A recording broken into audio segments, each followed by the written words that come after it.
En nombre del Padre, del Hijo y del Espíritu Santo. Amén. Queridos hermanos, aquí Padre Michel Bonifaz, los saludo y bendigo con sus familias. Continuamos nuestro estudio, meditación sobre la Virgen de Fátima, por el Padre C. Bartas, la Virgen de Fátima, séptima edición. Un maravilloso reportaje de lo sobrenatural. En el capítulo 14 de ese libro, el autor nos habla solamente para Dios. Y al fin un obispo va a aparecer en Fátima. Cuando la primera vez la Virgen apareció en Fátima el 13 de mayo de 1917, eran 3 los que rezaban el rosario a la sombra de las verdes encinas. 3 niños, 7, 8, 9 años, rezaban el rosario. ¿Por qué? Porque su familia cristiana, católica, de oración, les había enseñado que tiene un padre en el cielo y una madre. Cuando el alma de Jacinta voló al cielo, bien solo quedó sobre la tierra la cabeza visible del pequeño grupo. Lucía, la que va a ser Sor Lucía, estaba sola en la cuadrilla cuando el pueblo portugués, a pesar de la prohibición del gobierno masónico anticristiano, que injustamente de hecho toma el control de un pueblo cristiano sin consultarlo, que entonces el gobierno mandó un pequeño ejército, y a pesar de la indiferencia del clero, entonces de un lado el gobierno se pone con ejército. Hemos visto como el ayudante del alcalde hasta había amenazado de echar en una olla de aceite hirviente a los niños, de que querían matarlos, ¿no? Y los habían secuestrado y torturado psicológicamente a los 3 niños. Y a pesar de que el 13 de mayo de 1920, entonces 3 años después, a pesar de que el gobierno haya prohibido la reunión para el rosario, a pesar de la indiferencia del clero, y bien acudió en gran número, el pueblo portugués acudió en gran número para festejar el 3er aniversario de la primera aparición, el 13 de mayo de 1920. Entonces empiezan con 3 niños, ahora todo un pueblo. Dios dejaba a Jacinta, a Lucía, Dios la dejaba sobre esta tierra para que pudiera dar testimonio ante los hombres y concretamente ante la autoridad eclesiástica de lo que vio y oyó. Ese es un testigo de primera mano de las apariciones. La diócesis de Leiria fue restablecida en 1918. En 18 va a ser dividida, que era la más pequeña diócesis de Portugal, solamente con 57 parroquias. Y al fin de 1920 tuvo su obispo en la persona de su excelencia Monseñor José Alves Correia da Silva, que antes había sido profesor de teología en el seminario de Porto. Bien, la historia dice que este monseñor, nacido en 1872, tenía 48 años cuando fue obispo, muy conocido por su entrega a la acción social cristiana. Colaboraba en varios periódicos católicos, a tal punto que fue uno de los más perseguidos en tiempo de la revolución anticatólica masónica, pues aparte de un largo encarcelamiento, sufrió diversas vejaciones. Un hombre que defendía la fe de Cristo, la doctrina social cristiana, para no dejar al pueblo hacerse esclavo, instrumento de hecho del comunismo, socialismo. Lenin decía, no me gustan mucho los marxistas sociales, porque al mejorar la situación de los trabajadores no podremos llegar, gracias a los trabajadores, al poder. Entonces hace falta que el pueblo sufra para que nosotros lleguemos al poder. Una vez que llegan al poder, quitan los bienes de los que tienen algo y dejan todo el mundo pobre, casi sobreviviendo nada más, sueldos de miseria, ¿no?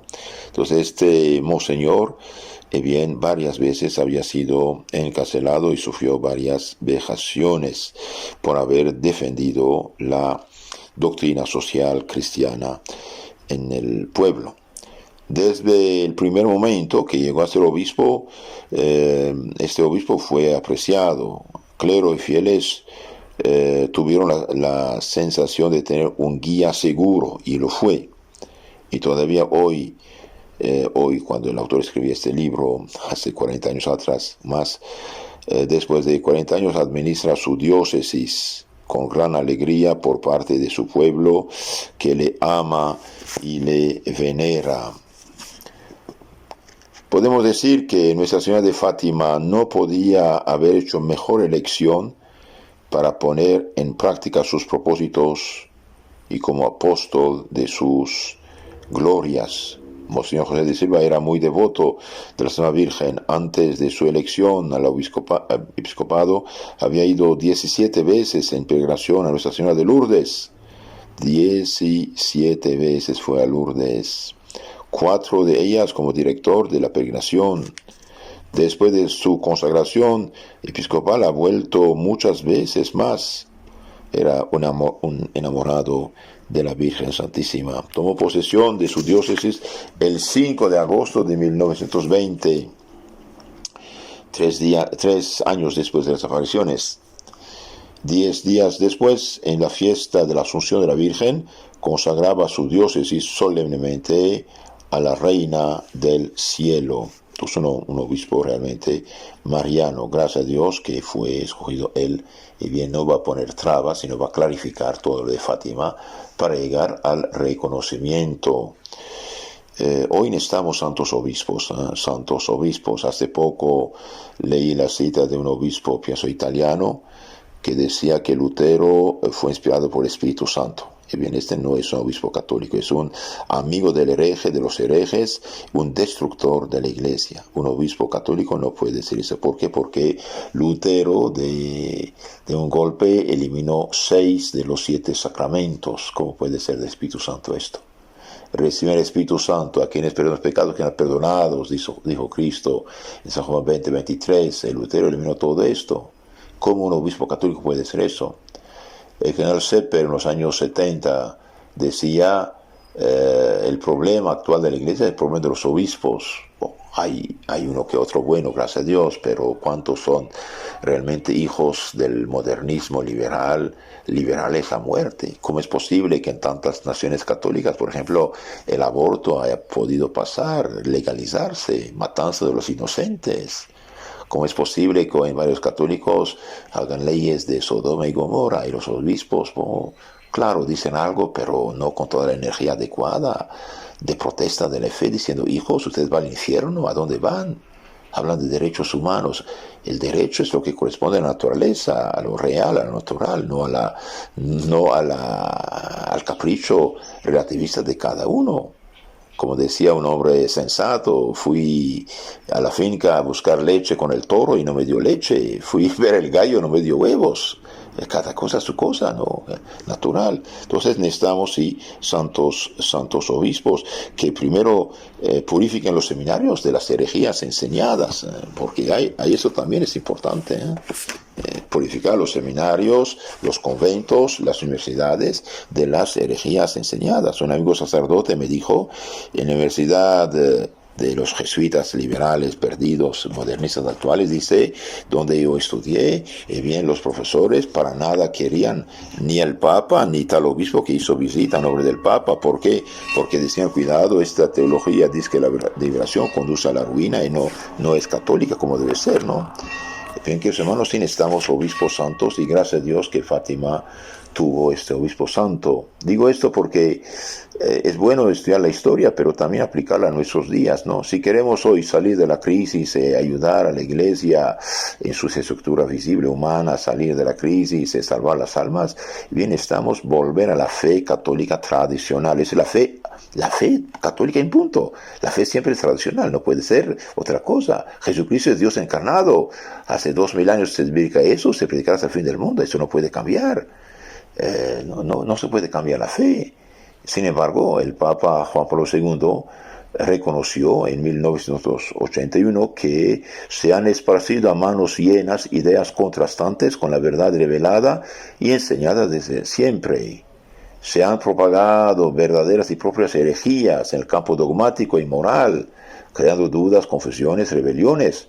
Se ha manipulado incluso la liturgia, inmersos en el relativismo intelectual y moral, y por eso en el permisivismo los cristianos se ven tentados por el ateísmo, el agnosticismo, el iluminismo vagamente moralista, por un cristianismo sociológico sin dogmas definidos y sin moral objetiva. Esto dijo el Papa Juan Pablo II, publicando un Observatorio Romano 7 de febrero de 1981, edición italiana. Y los que quieren, los que saben italiano y tienen acceso, que busquen enseñanzas de Giovanni Paolo II, Librería Edizione Vaticana, tomo 4, 1, página 235, el año 81 fue publicado esto. Y también pueden verlo en Iota Unum de Amerio Romano, estudios sobre las transformaciones de la Católica en el siglo XX, página 19, 21. Entonces necesitamos santos obispos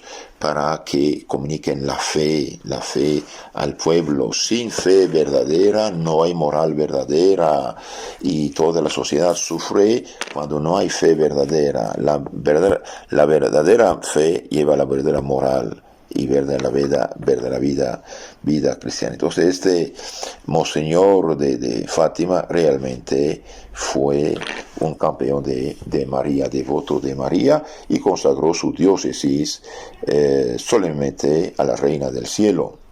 La tarea que se ofrecía al nuevo obispo era de las más delicadas. La diócesis necesitaba de una reorganización en el aspecto administrativo y en sus principales organismos. Solo ofrecía ruinas, preocupaciones, trastornos.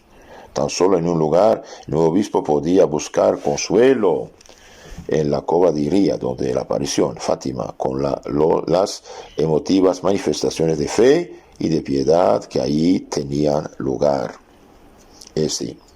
Tan pronto como fue conocida su elección por el soberano pontífice, uno de los colegas en el episcopado le había felicitado por tener en su diócesis el Nuevo Lourdes portugués. Y es verdad, con Lourdes es un lugar de los más frecuentado, cuestión peregrinación. Tales felicitaciones no le produjeron alegría alguna, puesto que aquello era un gran problema que tenía que resolver, una nueva fuente de preocupaciones. Todavía no sabía realmente qué pasaba en Fátima, ¿no?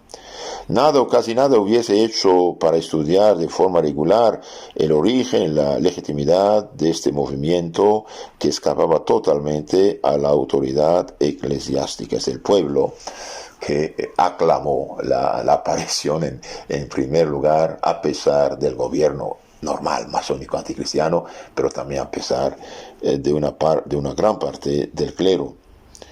Por tanto, es fácil de comprender que, a pesar de su cortesía tan amable, manifestara cierta frialdad cuando un delegado del patriarcado de Lisboa le hizo entrega del expediente sobre Fátima, cuya responsabilidad no podía eludir debido a que era ya su diócesis. No tardó mucho en comenzar a recibir cartas y a oír declaraciones en sentidos opuestos. Pobre obispo. El problema es que hay gente que no sabe y habla, critica, juzga, y este es el problema. Esto es falta de humildad, podemos decir, si uno no sabe por qué juzga, por qué critica, por qué rechaza, por qué da opiniones que no tienen fundamento, ¿no? Entonces aquí el monseñor recibe cartas en sentido opuesto. Por su parte, el padre Jacinto Ferreira, arcipreste del distrito de Urem, de Fátima, cuya bondad llena de caridad hacia los pequeños videntes conocemos, este padre ya hemos hablado de él en charlas anteriores, le dijo: me encuentro en una situación privilegiada para saber todo lo que ha pasado en Covadiría, lugar de la aparición Fátima. Personalmente reconozco claramente el dedo de Dios en estas maravillas y lejos de oponerme a la propaganda a favor de Fátima, la permito de buen grado, manteniendo a salvo los derechos del magisterio eclesiástico en lo que se refiere a la apreciación del carácter sobrenatural de los hechos. Al menos un sacerdote que hizo lo que tenía que hacer, se fue ver, escuchar, rezar y analizar lo que decían los niños, no solamente escuchó algo en contra, ya es contra. El nuevo obispo leyó, escuchó todos los informes favorables, neutros u hostiles, pero se reservaba su opinión hasta poder formar una opinión personal. Primero escuchar, esto es de hombre sabio. En suma, nos ha dicho personalmente, en lo que se refiere a Fátima, era un incrédulo. ¿Por qué? Porque hubo tanta también propaganda contra. Incrédulo, no sabía. Pero tampoco era hostil, eso es muy importante. Por ejemplo, un protestante que no sabe nada de la católica, pero no la rechaza, quiere estudiar por sí mismo, no solamente se contenta de las calumnias que hicieron contra la iglesia. Esperaba, dice, pero esperaba de la providencia las indicaciones según las cuales poder ordenar mi conducta. Un hombre sincero que va a recibir de Dios luces. Cualquier protestante, cualquier no católico sincero, no se contenta de calumnias, dicen que se estudia la doctrina católica en los libros católicos del magisterio de la iglesia, de los santos, y bien va a formarse una opinión personal y no va a creer lo que cada uno dice contra. No obstante, esta reserva desde el primer momento se ve ante la necesidad de adoptar una actitud. El hecho de Fátima no es una bagatela. Son millones los fieles que creen en la realidad de las apariciones, que desean el reconocimiento y la normalización del culto de la Virgen en Fátima. Todos los meses, el día 13, decenas de millares van ahí a rezar con fervor. Jamás se ha producido ningún desorden, a no ser la original e inofensiva manifestación de aquel artificiero de Portomós que disparó sin advertencia alguna una salva de veintena carcasas para agradecer a Nuestra Señora cierta curación, ¿no? Algo como hacer cohetes actualmente, ¿no? 13 de octubre de 1919. Aparte de eso, decenas de millares de personas van a rezar allí, no hay ningún desorden, sino devoción, oración. Por todas partes se cuentan curaciones milagrosas atribuidas a la intercesión de Nuestra Señora de Fátima. El pueblo católico está poco más o menos unánime a la hora de pedir una declaración oficial de la autoridad. En cuanto al clero, se muestra todavía dividido. Una parte de los sacerdotes se declaran partidarios de la verdad sobrenatural de las apariciones. Varios no han dudado en mezclarse a título privado entre los peregrinos y rezar con ellos. La mayor parte de los sacerdotes muestra todavía una prudente reserva que había impuesto desde el primer momento a su clero el patriarca de Lisboa. Normal, al inicio uno no sabe, prudencia y reserva, que hasta ahí no hay problema. Pero uno tiene que profundizar el tema también. Una pequeña minoría, queriendo salvaguardar el prestigio de la religión que cree comprometido en este asunto, se manifiesta hostil a la nueva superstición, entre comillas, sin preocuparse por otra parte de examinar de cerca los hechos en su realidad objetiva. Y bien, esto que son hostiles para supuestamente guardar el prestigio de la religión, bien son los más peligrosos. ¿Por qué? Y porque son injustos. No han estudiado el tema, no saben de qué habla, pero rechazan de un golpe, rechazan de un golpe. Hoy, por ejemplo, cualquier católico que diga andamos mal con todo lo que pasa en la iglesia, cállate, estás contra la iglesia, contra el Papa. No, no es verdad. No, no es verdad, porque amamos la iglesia, porque amamos el Papa, hablamos que lo que está pasando no es correcto. Hay problemas. Hay problemas. ¿Por qué? Porque la iglesia no empezó ahora, tiene 2000 años también. El obispo tiene la responsabilidad de lograr que cesan estas dudas y estas disensiones, mostrando dónde está la verdad. Se pregunta por qué la Santa Virgen, en una hora de crisis religiosa, moral y social, había escogido aquel pequeño rincón de su diócesis para recordar a los hombres cuál es el camino de la salvación. Conversión, arrepentimiento. En este caso, ¿por qué no elegir como embajadores a pequeños pastores inocentes, piadosos, como ya lo ha hecho otras veces? He aquí porque Monseñor José da Silva, inmediatamente después de su nombramiento, se preocupa por estudiar y por hacer estudiar con esmero y atención las visiones, que con la base de este culto nuevo, así como los milagros que la opinión vulgar le atribuye, estudiemos el asunto. Ok, hasta ahí no hay problema. Qué bueno que lo haga. Qué bueno que lo haga. Como decía ya al inicio del siglo tercero, Tertuliano, este abogado pagano convertido, decía: yo estaba contra el cristianismo, iba a los juicios para examinar lo que decían los mártires, pero cuando me interesé más y estudié el tema, no pude quedar indiferente ni hostil. Hasta se hizo cristiano, se hizo bautizar. Entonces, lo mismo aquí. Antes de examinar los hechos con la lupa de la crítica, este buen pastor quería atender a las necesidades inmediatas de las almas.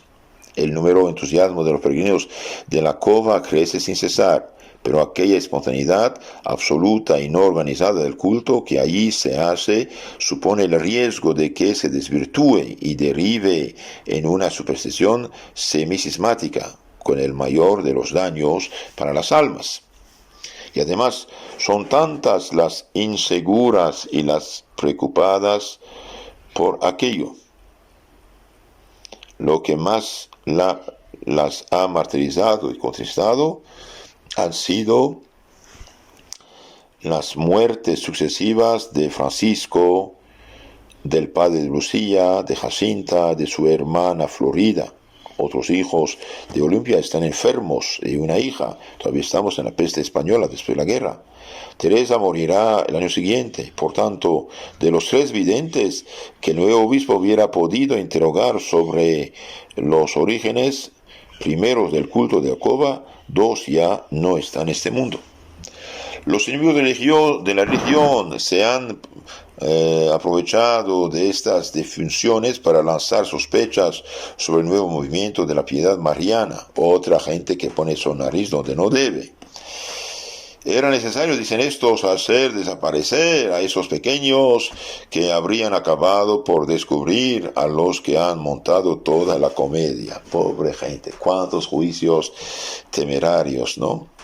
Manuel Pedro, abrumado por las penas, el papá de Jacinta y Francisco, resignado y sumiso, se contenta con expresar su pensamiento en unas cuantas frases sentenciosas y resignadas. Su mujer se siente a veces tentada de maldecir el terrible destino que le arrebata a sus hijos. Después de la muerte de Antonio dos Santos, algunos malvados se han atrevido a decir ante su viuda: es necesario que se mueran todos, hijos y padres. Mientras quede uno vivo, todo seguirá igual. Cuántos juicios temerarios, ¿no?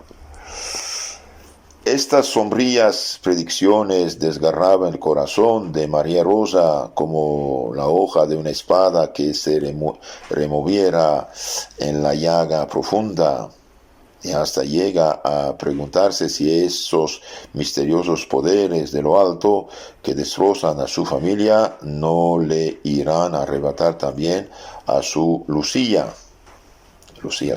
la que va a ser su Lucía.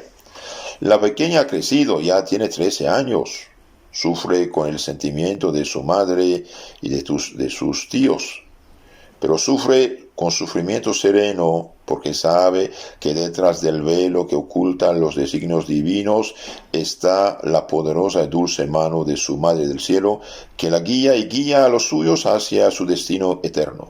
Su Padre, por favor de María, tanto tiempo alejado de los sacramentos, ¿no se ha reconciliado con Dios? Pues claro que sí.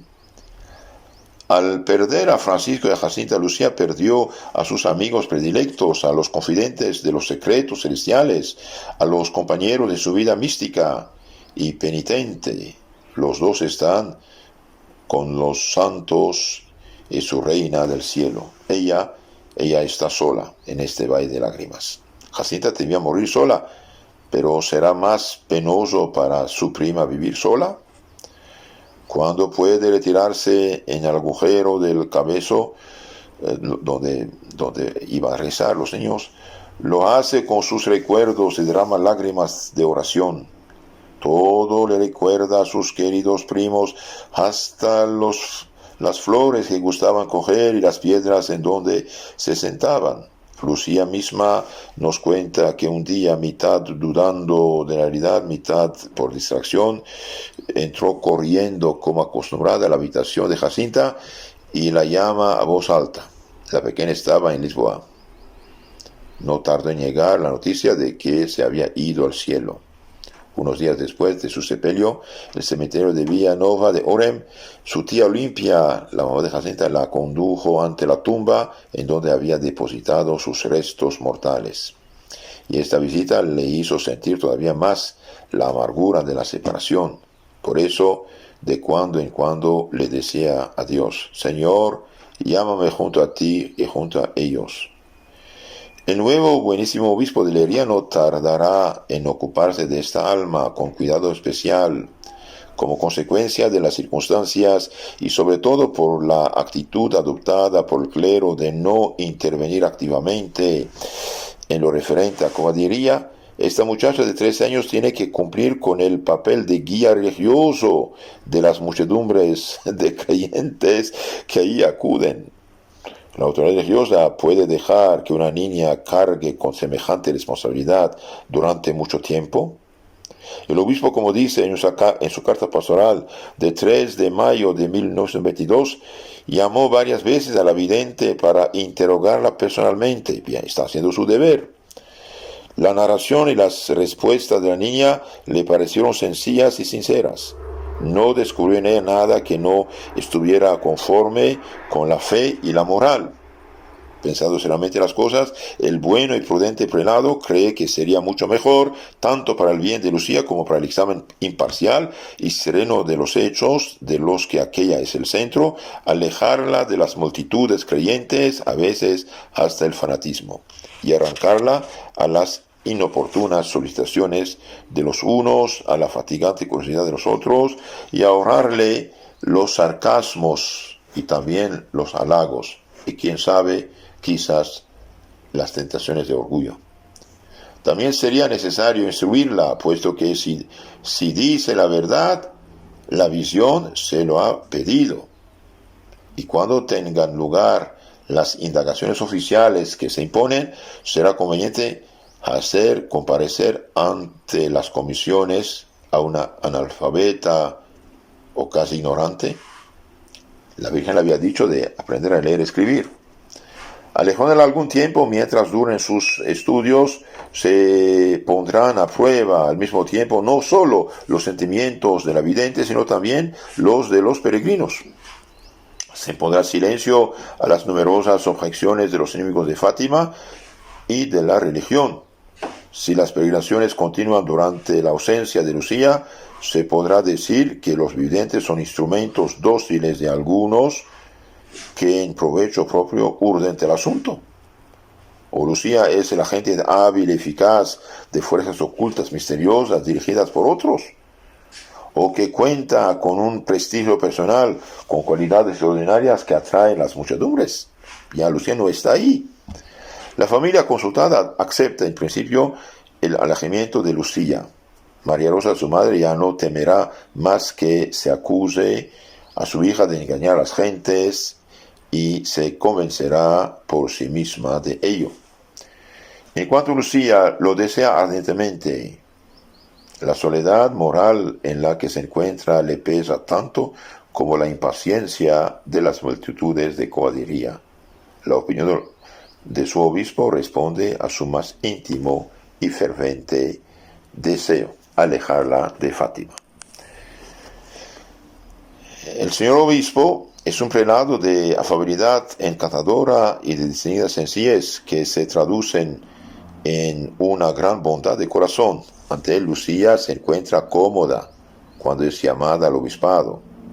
En una nueva y larga conversación, el obispo puede apreciar las perfectas disposiciones religiosas de la niña y queda convencido de la inocencia de su alma, así como de su humildad y de su perfecta obediencia.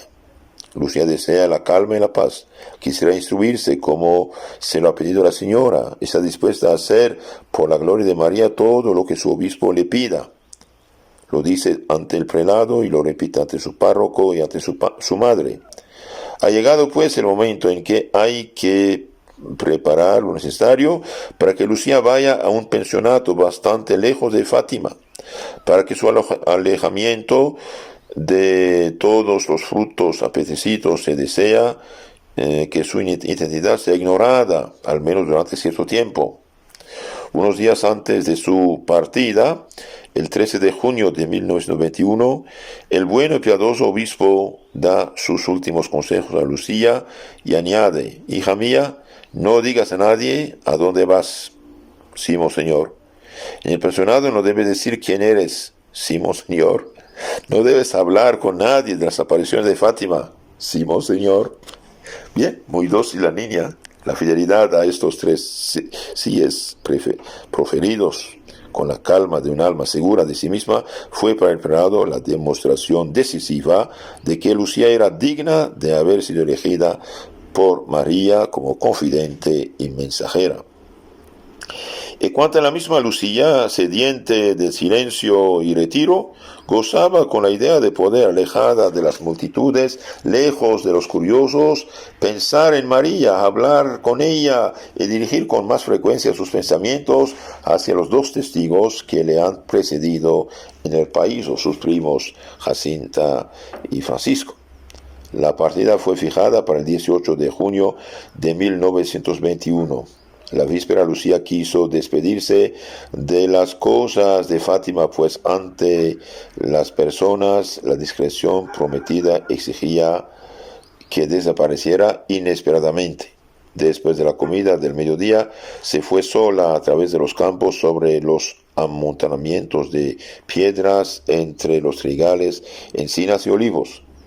Desde lo alto del pendiente del cabeceo, donde rezaban, después de haberse detenido en el lugar en donde les visitara el ángel, contempló los horizontes amados llenos de esa luz que no volverá a ver.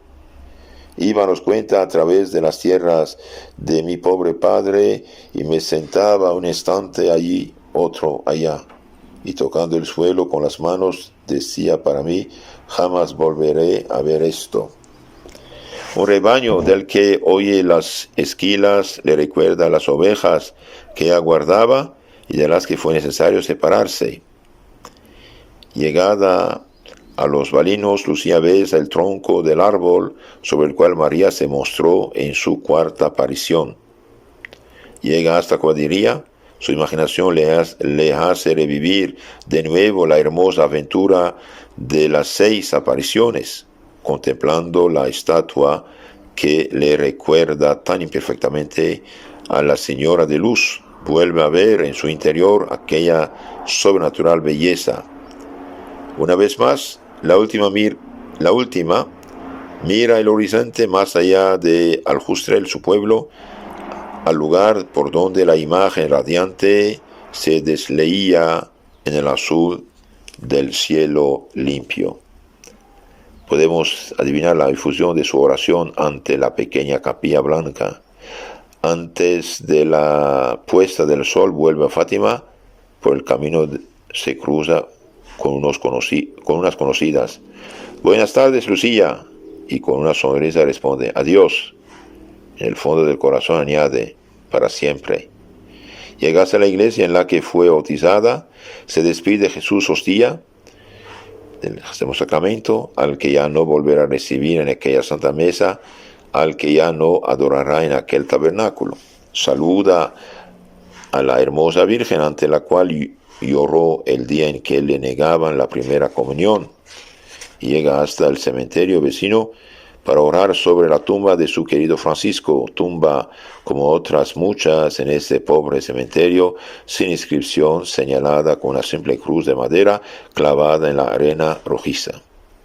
Desde lo alto, Francisco vela por mí, que me quede sola aquí abajo.